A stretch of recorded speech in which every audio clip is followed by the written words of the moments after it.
On a quiet, misty morning in the small town of Eldergrove, 16-year-old Liam feels trapped in the monotony of school, friends, and endless rules.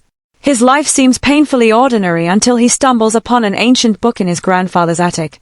The book, bound in cracked leather and etched with symbols, almost seems to hum with an invisible energy. Flipping through the pages, Liam discovers that the book describes the myth of a powerful relic hidden centuries ago. It promises whoever finds it the power to shape their own destiny. Unbeknownst to him, his curiosity will soon lead him on a journey that blurs the line between legend and reality. Liam, enthralled by the stories, notices a riddle that seems to hint at a location he recognizes, an old forest near the edge of town. Determined to break out of his dull routine, he sneaks out that night, clutching the book like a compass to some unknown treasure. As he steps into the forest, he feels an inexplicable pull guiding him deeper into the shadows. The further he goes, the more the forest feels alive, as if ancient spirits are watching his every move. Liam's heart races with a mix of fear and exhilaration. After navigating through twisted trees for hours, Liam stumbles upon a small clearing. In the center stands a stone pedestal covered in moss and vines, with a mysterious amulet resting on top. It glows faintly as if calling out to him. Liam reaches out, barely able to breathe, and wraps his fingers around the amulet. A surge of energy floods his body, and for a moment, he sees flashes of forgotten realms and ancient battles. It's as if the amulet is alive, whispering promises of power and grandeur. When Liam returns to town, he realizes something strange. He can hear people's thoughts. He picks up on the hidden fears and desires of his classmates and teachers, and he feels unstoppable, like he's been given a superpower. But as exciting as it is, he knows he can't reveal this to anyone. At home, he pores over the book again, finding cryptic passages about how each power unlocked leads to greater challenges. Eager for more, Liam decides to test the amulet further, wondering just how powerful he can become. The next day, Liam uses his new ability to ace a test, predict a bully's moves, and impress his crush, Sophie. His confidence grows, and he feels a thrill at bending reality to his will. But as he manipulates others' thoughts and feelings, he starts to feel a growing darkness inside him. In fleeting moments, he senses a presence lurking behind his newfound abilities, a dark figure watching him from the shadows, almost as if it were waiting.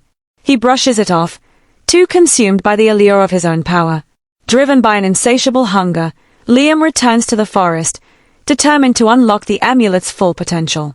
He spends hours deciphering more symbols and finds instructions for summoning ancient spirits to grant him knowledge. In the eerie silence, he chants the words aloud. Suddenly, the ground trembles and a spectral figure appears before him, a guardian spirit bound to protect the secrets of the amulet. The spirit warns Liam that power comes at a great cost, urging him to turn back before it's too late. But Liam, blinded by ambition, refuses to listen. Liam now wields the power to control fire, a gift from the spirit he summoned. He practices in secret, learning to spark flames from his fingertips. At first, he's exhilarated by this new gift, reveling in the thrill of commanding such a primal force. But as the power grows, it starts to affect him. He feels himself slipping, becoming irritable and reckless, lashing out at friends who question his sudden change. The line between the real Liam and the darkness within him begins to blur. At school, Sophie confronts Liam, asking why he's changed so much. Instead of brushing her off, he angrily unleashes his power, causing a flame to erupt behind her. Sophie's horrified expression snaps Liam back to reality, and he quickly extinguishes it, realizing he's gone too far.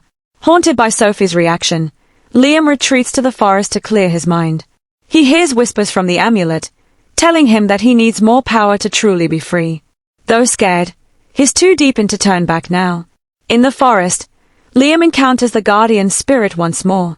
It warns him that the amulet's power is corruptive, feeding off his darker emotions.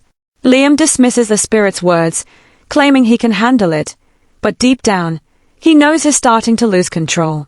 To his surprise, the spirit reveals that it, too, was once human, a young warrior who sought the amulet's power ages ago. It explains that Liam is repeating a dangerous cycle, and only he can break it by returning the amulet to its rightful resting place. Torn by doubt, Liam decides to test himself one last time. He attempts a powerful ritual from the book, seeking the ultimate power of immortality. The forest trembles and dark clouds gather as he begins the incantation. But before he can complete it, he's interrupted by visions of his friends and family suffering because of his choices. He realizes that his quest for power has made him selfish and reckless, and he begins to question everything he's done. Liam finally understands the cost of the amulet's power. Desperate for redemption, he returns home and tries to destroy the book, hoping it will end the cycle. But the book refuses to burn, leaving him no choice but to face his inner darkness head-on. Haunted by the spirit's warning, he decides to return the amulet to the forest. As he makes his way back, the weight of his journey presses heavily on him, and he realizes that the only true power lies in the ability to choose right over wrong. In the forest clearing, Liam meets the guardian spirit one final time. The spirit nods approvingly, acknowledging Liam's courage. As he places the amulet back on the pedestal, he feels a weight lifting, as if a curse is finally being broken. The spirit fades, leaving Liam alone in the silent forest. He feels empty but free, knowing he's done the right thing. For the first time, he feels truly powerful, not because of the amulet, but because of his own strength of will. When Liam returns to town, he apologizes to his friends and especially to Sophie, who cautiously accepts his apology. Though they are hesitant, they can see that he's changed, humbler and more grounded than before. Liam realizes that he doesn't need mythical powers to make a difference in the world. His journey has taught him that true power comes from kindness, humility, and integrity, qualities he once overlooked. Back in his room, Liam places the ancient book at the bottom of a locked drawer, vowing to keep its secrets hidden. The allure of power has faded, replaced by a desire to live an ordinary but meaningful life. He smiles as he sees his old friends laughing outside, calling him to join them. His heart feels lighter than it has in ages, and he rushes out to join them, ready to reclaim the simple joys he once took for granted. As weeks pass, Liam notices he still has a faint connection to the forest. He sometimes hears whispers of the guardian spirit, reminding him of his journey and the strength he discovered within. Instead of fearing it, he now finds comfort in the reminder. Every so often, he returns to the forest, visiting the clearing to honor the place where he learned the true meaning of power. And though he no longer seeks glory or control, he carries a quiet, inner strength, a lasting gift from his mythical journey.